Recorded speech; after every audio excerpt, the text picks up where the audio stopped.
নমস্কার, আপনারা দেখছেন নিউজ 7 বাংলা। আমি স্বাতি রয়েছি আপনাদের সঙ্গে।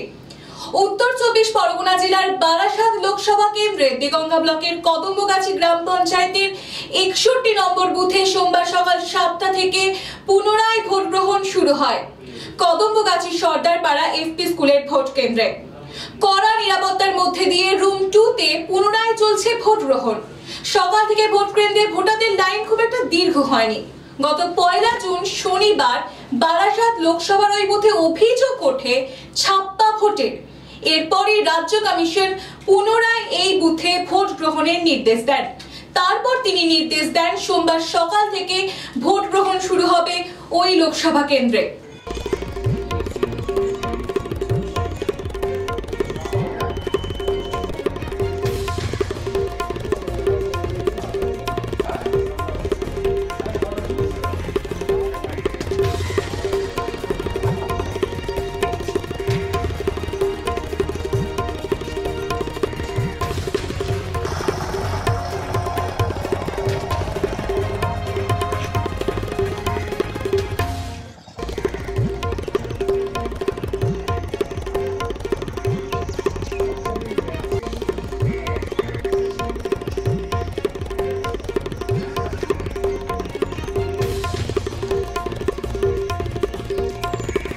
আরো খবরের জন্য দেখতে থাকুন নিউজ 7 বাংলা।